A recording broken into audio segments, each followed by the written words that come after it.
Entrevistas La Gota y la Piedra.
La Gota y la Piedra Entrevistas es un esfuerzo sociocrítico que pretende incidir en la construcción de miradas diversas desde donde podamos aspirar a comprender la diversidad funcional en un contexto de normalidad hegemónica. ¿Quién es Fercho Riega?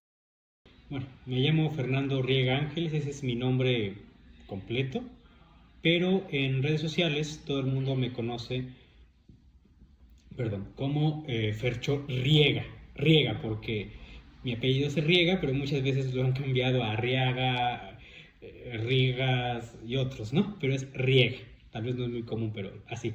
Y bueno, Fercho pues viene de un apodo que me pusieron mis amigos, como en la prepa, la secundaria. Sí, mis amigos de la secundaria, pero con los que he tenido amistad hasta ahorita, Checo, Alex y mi hermano Alfredo, y de ahí salió el apodo Fercho. Y pues cuando empecé a hacer el contenido en redes, pues puse, bueno, pues Fercho Riega, o sea, mi apodo de siempre y mi apellido. Pues yo me defino como una persona orgullosamente autista y orgullosamente disca. Ese es el lema que siempre uso en mi contenido, en los lives, en las pláticas que doy. Soy también una persona TDAH. De hecho, el TDAH se diagnosticó primero en la infancia y después el autismo, trastorno del espectro autista, o sea, el nombre oficial de la condición, en la adultez. Estudié comunicación, me encanta toda la cuestión cultural, del cine, política, leer, el activismo social. Empecé el activismo social desde la época de la secundaria, después lo dejé un poco, bueno, en la prepa lo seguí, en la universidad un poco lo dejé, y cuando recibí el diagnóstico, por ciertas experiencias, pues lo retomé. Soy también una persona creyente. De hecho, aquí traigo. Está del otro lado. Acá. Esta es una Tao. Es un símbolo franciscano. Yo quería ser, de hecho, franciscano antes. O sea, fraile franciscano. Y pues también pienso mucho en pues la postura que tendría Jesús referente a las personas con discapacidad y las personas autistas. Yo pienso que Jesús sería, viva Jesús neurodivergente. Entonces, pues me defino como una persona que descubrió quién es por fin, porque siempre me sentí literalmente casi un monstruo, una criatura de Frankenstein, armado con 20,000 cosas, que no era una cosa ni era la otra, y como condenado a muchas cosas, ¿no? A no tener amigos, a no tener amor, no tener pareja, no tener un propósito, no saber qué o quién eres. Y el diagnóstico de autismo fue esa respuesta, fue descubrir literalmente quién soy, qué soy, eh, cómo funciono, cómo existo, y darle un nombre. También me defino como una persona pues, que quiere luchar por la justicia social, la paz, la inclusión Repito, siempre he estado en luchas sociales desde la secundaria, iba a las marchas, a plantones, etcétera, y eran pues luchas sociales en las que apoyaba, pero al recibir el diagnóstico de autismo y ver las dificultades que ello implica, primero de ser autista siempre y no tener diagnóstico, después los estigmas que pueden venir con el diagnóstico, las estadísticas horribles que hay de autismo, no por el autismo, sino por el capacitismo, la ignorancia y la eugenesia de la sociedad, pues me dio mi comunidad, y toda la lucha que hago está enfocada totalmente en mi comunidad. Es lo más específico, ¿no? Totalmente consagrado a eso de la comunidad autista, pero también pues en sí de la diversidad, de la discapacidad, porque pues el autismo también es una discapacidad. Entonces es estar en mi vida, históricamente también, con pues, aquellos sectores que hemos sido rechazados, marginados, despreciados, y que, si viéndolo desde un punto de vista muy objetivo, el mismo cristianismo pone en teoría como protagónicos a esos sectores poblacionales, ¿no? Jesús siempre prefirió a los marginados, a los pobres, a los enfermos, a los discapacitados, a las personas que eran consideradas raras, diferentes, pecadoras, etcétera, ¿no? Para ti, ¿qué es la discapacidad? Bueno, creo que la discapacidad es parte de mí. Creo que no es algo ajeno o algo como accesorio o como parte de. Creo que la discapacidad es algo que sí me define. O sea, disca viene de los movimientos de personas con discapacidad, pero más radicales, donde se toman con orgullo ciertos insultos. Por ejemplo, creep, freaky, discapacitado. Entonces, de hecho, disca es como diminutivo de discapacitado. Hay un sector de la población disca pues que decimos con orgullo, sí, soy una persona discapacitada, o sea, no se tiene por qué estar adornando siempre, ¿no? Persona con diversidad funcional, persona con discapacidad, personitas con necesidades especiales, angelitos, niñitos, pues cieguito, sordito, pues porque siempre se hace así, no, pues o sea, las cosas se tienen que decir como son. Soy discapacitado, soy sordo, soy ciego, soy autista, no con autismo, sino una persona autista.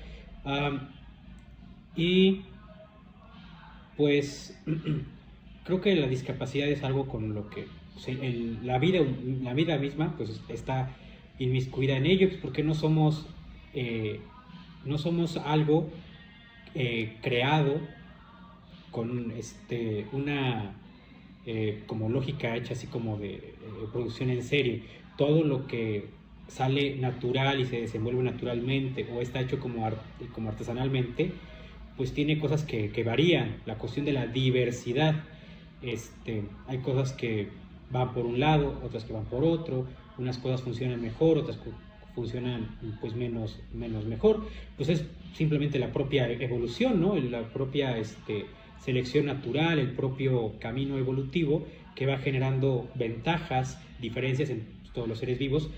Y en este caso, pues en la discapacidad también, yo me considero que soy una persona orgullosamente disca, en un sentido también de pues, empoderarme en aquello que la sociedad también considera que en teoría no debe ser así, débil, malo, ¿no? La gente, no digas que eres discapacitado, está mal que digas que eres discapacitado, eres persona con discapacidad, o bueno, tienes necesidades especiales. Digo, ¿por qué no puedo decir que la verdad me cuesta esto, o no puedo con lo otro, o tengo esta condición, esta enfermedad, o incluso diciendo la palabra medio prohibida, trastorno, porque si no, pues caemos en capacitismo. No tenemos por qué funcionar de una forma perfecta. La enfermedad, las condiciones, la discapacidad son naturales. Tienen sus retos, tienen sus necesidades, pero no es algo malo o peyorativo per se. Eso es algo que la sociedad ha puesto con sus narrativas de cómo debe funcionar, ¿no? El capacitismo, cómo debe funcionar una persona.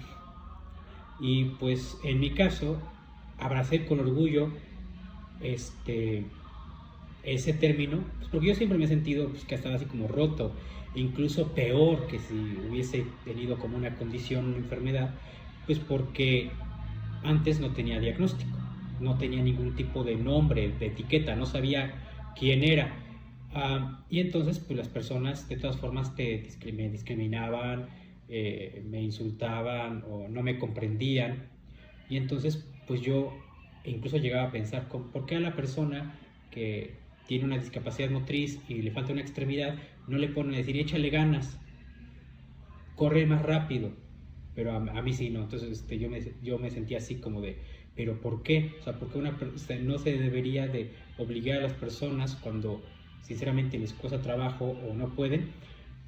Y entonces, pues ya cuando descubrí que el autismo entra dentro de la discapacidad, pues sí fue como decir, ok. Y también, pues es combatir tus propios capacitismos, porque pues, uno mismo también tiene capacitismo.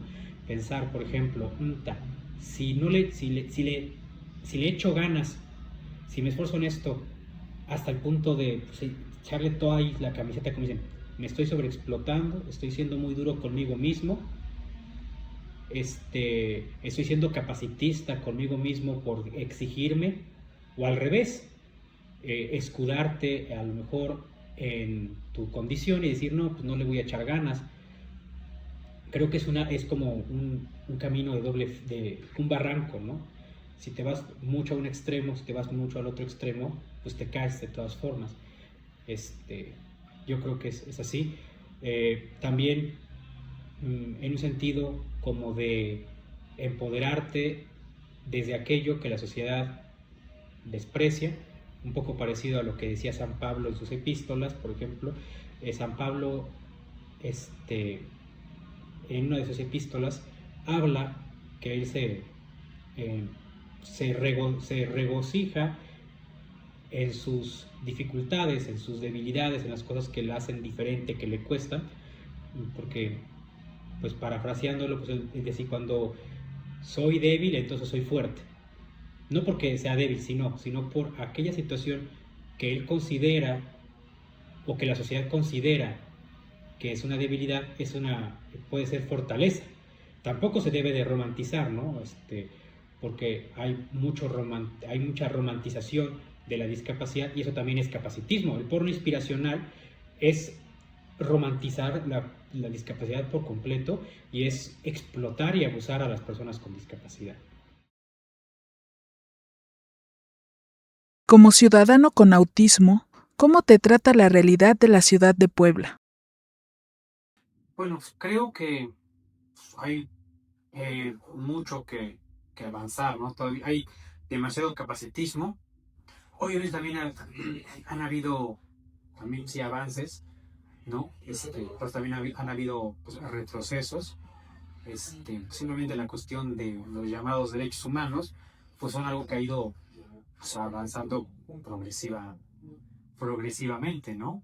Por ejemplo, estoy seguro que si hubiese nacido en otra época, hace muchos años, pues seguramente nunca se hubiese diagnosticado nada, ni antes, ni ahora, ni en un futuro, o a lo mejor por algunas experiencias de vida, algunos pensamientos, incluso hubiese sido sometido a juicio de la Santa Inquisición, o algo así, no sé. Este, porque pues, se ha ido evolucionando cómo la gente pues ve la cuestión de la discapacidad. De hecho, antes se eliminaba, se mataba por completo a la persona que era diferente, después se le excluía, ya no se le mataba, pero excluía, después, por ejemplo, se le empezó a discriminar, después se le empezó a segregar, después se le empezó a integrar, después a incluir. Y ahora pues en teoría estamos en la inclusión, pero deberíamos de pasar a otro modelo, al modelo de la convivencia, porque no es lo mismo decir voy a invitar a fulano a la fiesta, hay que incluir a fulano a la fiesta. es, este, eso es lingüísticamente, comunicativamente, tiene un significado completamente distinto. Trae una carga peyorativa, humanística distinta. Y pues creo que pues hay muchas cosas que hacen mucha falta, ¿no? Bueno, Puebla es una sociedad y un estado y un gobierno sumamente capacitistas, sumamente ignorantes.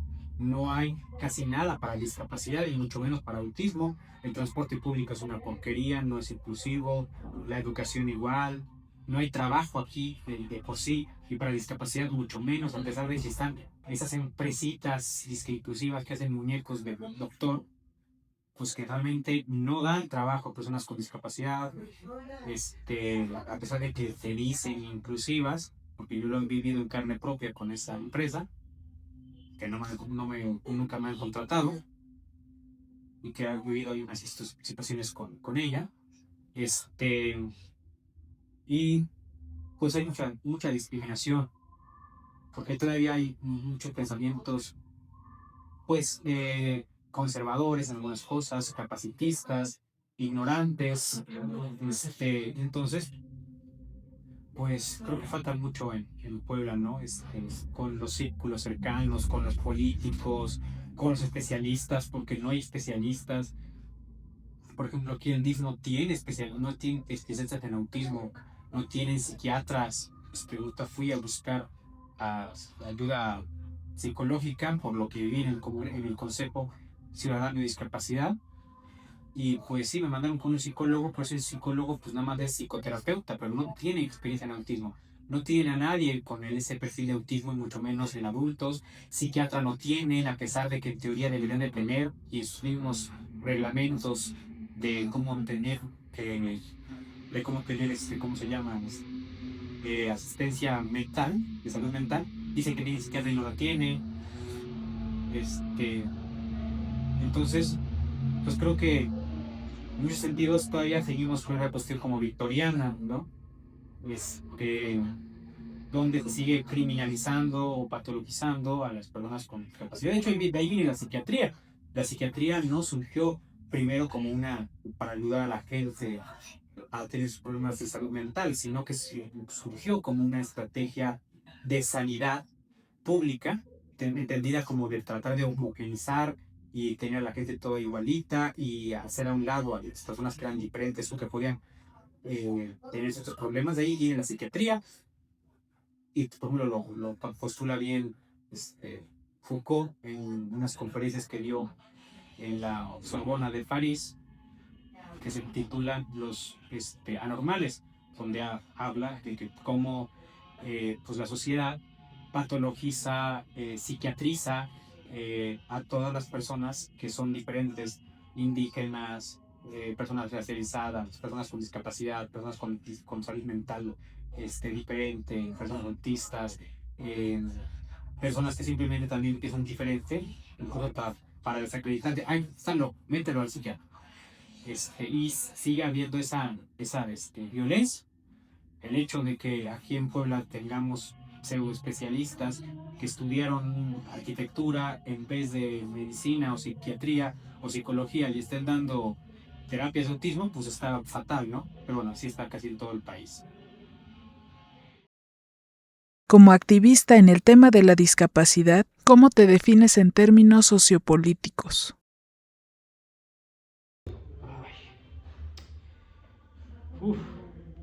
Pues así a nivel político, sociopolítico, pues me defino como una persona neurodivergente, una persona disca, una persona autista, una persona TDAH, porque pues todas esas condiciones, ¿no? El autismo, el TDAH, bueno, además de ser un ente clínico, ¿no? Un ente con implicaciones naturales, o sea, neurobiológicas, etcétera, pues también tienen implicaciones en el mundo social. O sea, asumirte autista, saberte autista o no saberlo, genera un peso, genera un contexto social, político, económico, cultural específico, ¿no? Es más, simplemente por el hecho de que el autismo te condiciona todo el ser, mente, cuerpo, sistema nervioso central, sistema periférico, neuronas, intestino incluso porque está conectado con el cerebro, pues la cuestión sensorial, la cuestión de procesar cualquier tipo de estímulo, pues hace simplemente que al interpretar, recibir esos estímulos de forma divergente, pues lo expresas de forma divergente, eso genera también cultura diferente, cultura divergente, ¿no? O sea, por ejemplo, haciendo una analogía, si una persona es daltónica y es pintora, su visión va a condicionar a su pintura. Sus obras de arte van a estar impregnadas de esa vivencia que él tiene. Por ejemplo, se especula que Van Gogh pudo haber tenido algún tipo de daltonismo, y por eso veía ciertos colores, por ejemplo, ¿no? Y también, pues, neurodivergente es una etiqueta totalmente sociopolítica y cultural. Ahí sí no tiene nada que ver clínico. Si un especialista te da un diagnóstico de tienes neurodivergencia, está siendo un pésimo especialista, porque ese término no es clínico, no es médico, no es neurológico, no es biológico, no es psiquiátrico, es sociopolítico.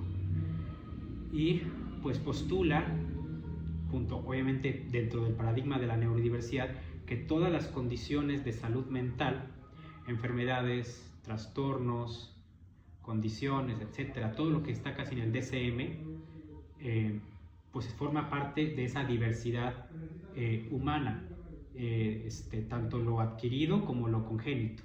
Por ejemplo, ¿no? Si eres autista, pues es congénito, pero si por alguna razón sufres un accidente y te genera, por ejemplo, demencia, como le dicen, eso hace que tu cerebro ya funcione diferente, en automático ya también te puedes asumir como neurodivergente.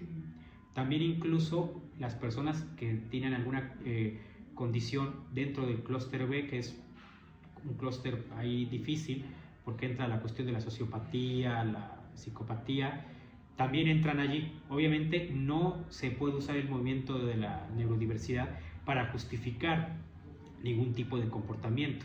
O sea, no puede decir, es que hice esto o el otro pues porque soy autista, sino que tiene que asumirse las consecuencias también de nuestros actos, pero reconociendo el valor de todas las personas, reconociendo todo lo que puede implicar vivir con una condición. Entonces, pues políticamente me defino desde ahí, desde el paradigma de la neurodiversidad, desde un modelo que se llama modelo holístico de la discapacidad, que lo he manejado con mis colaboradores autistas, que trata de crear una visión más completa junto con todos los modelos anteriores. Por ejemplo, pues el médico y el social. Generalmente el médico y el social se contradicen, pero el holístico reconoce los aportes de ambos y los trata de unificar.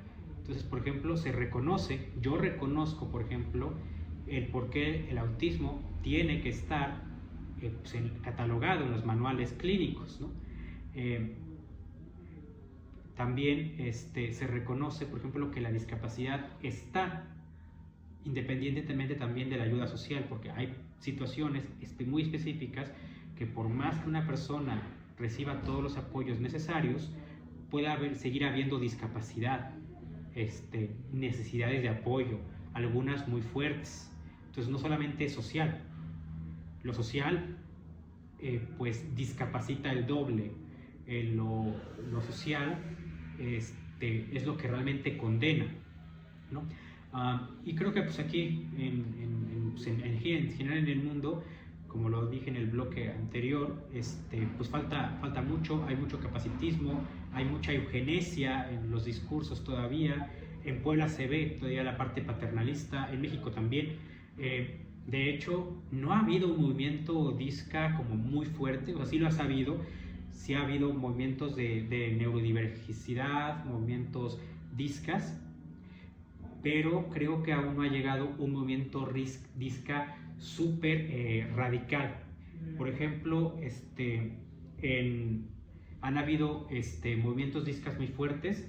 En Estados Unidos hubo un movimiento disca muy fuerte, creo que por los 60, 70, a raíz de los movimientos por las libertades de la población racializada negra en Estados Unidos, el movimiento de los derechos civiles, surgió el movimiento CREEP en Estados Unidos, donde literalmente, por ejemplo, iban y tomaban calles, iban y tomaban edificios, iban y hacían plantones para pedir la ley de discapacidad, para pedir el transporte inclusivo. Y aquí, por ejemplo, creo que no ha habido un movimiento tan radical. También, por ejemplo, en Reino Unido hubo un movimiento, creo que por finales de los 80s, 90s, en Reino Unido, donde incluso fueron a boicotear al Teletón porque lo consideraban porno inspiracional, capacitista, etcétera, y fueron a sabotear, fueron a hacer plantones, tomaron camiones, cerraron calles para exigir que el transporte público fuese accesible. Y aquí, por ejemplo, siento que todavía no ha habido un movimiento así fuerte. Apenas hay albores con, por ejemplo, atreverte a gritar cállate capacitista al capacitista, como la canción de Cállate capacitista, que salió en el año antepasado. Creo que falta mucho, creo que todavía hay mucha tibieza, incluso dentro del movimiento DISCA. Hay mucho capacitismo interiorizado en nosotros mismos también, como movimiento también. Y pues lamentablemente México trata, perdón por la palabra, pero con el culo a las personas con discapacidad. Nada, o sea, no hay realmente nada para nosotros, a pesar de que están las leyes, los discursos siguen siendo totalmente paternalistas. Por esa razón, la CONADIS no tiene ningún tipo de poder y todo se lo dan al DIF, porque es la cuestión totalmente asistencialista. No hay para nada una estructura de derechos humanos, de derechos políticos, civiles, un sujeto de derecho, como se llama en la jerga jurídica. No somos sujetos de derecho todavía las personas con discapacidad, apenas se está quitando lo de la interdicción. Por eso todo es existencialista, por eso todo es nada más la pensión del bienestar, las dádivas, la caridad, que no se tiene que eliminar, tiene que seguir. O sea, son cosas que se tienen que apoyar porque ayudan, pero no puedes quedarte en eso. Si no tienes un sistema que empodere desde la parte política, donde haya personas con discapacidad al frente en todos los centros de trabajo, en todas las empresas, pero con diferente representación, un presidente, un diputado, un asesor con discapacidad, sí los hay, ya hay, pero falta que sea como como algo obligatorio, así como tiene que haber ya candidatura para mujeres, casi mitad y mitad, o para la comunidad LGBT, debería de haber así también de discapacidad, inclusión laboral, porque no hay inclusión laboral, solamente porno inspiracional. Las empresas que se dicen inclusivas nada más quieren que la persona con discapacidad le lave el baño. Entonces no hay todavía una cuestión de poner a la persona con discapacidad al frente de proyectos.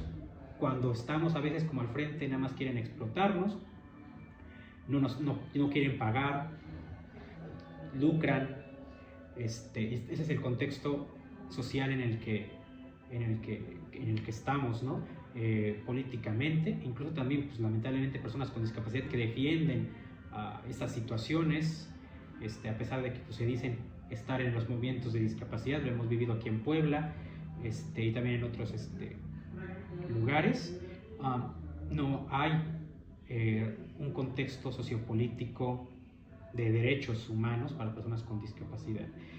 Tan es así que hasta la misma ONU, que realmente la ONU vale verga muchas cosas, perdón por la expresión, pero ya ha mandado varias recomendaciones, circulares, dictámenes, etcétera, al Estado mexicano, diciendo que, pues, qué onda con las personas con discapacidad, ¿no? Porque no están habiendo esos supuestos avances o compromisos que tiene que tener el Estado mexicano para con las personas con discapacidad, y el informe que se tiene que rendir ante la Comisión de Derechos Humanos de Personas con Discapacidad en la ONU, ¿no? De la famosa convención. Entonces así estamos. Políticamente, y creo que falta bastante. Estamos tal vez mejor que antes, sí, un poco, pero también puede haber retrocesos, más por las narrativas de derecha que están imperando ahorita en algunos sectores y por la utilización y manipulación de este gobierno de izquierda, pero que realmente no es de izquierda, la 4T, pues tampoco está empoderando bien a las personas con discapacidad. Aquí en Puebla se ha lucrado con el autismo, los políticos, los diputados que están llevando el tema del autismo han manipulado la situación, ¿no? Han puesto incluso especialistas, charlatanes al frente. Está difícil la situación. Así está la situación. Poco. Algo bien importante cuando hablamos de cualquier forma. ¿Y el micrófono? ¿Cómo se define Fercho Arriaga? Fercho Arriaga. Entrevistas La Gota y la Piedra. Dirección, guión y entrevista, Juan Daniel Flores. Video, audio y apoyo, Reina C. Edición, Angie Rocker. Red de apoyo, María I.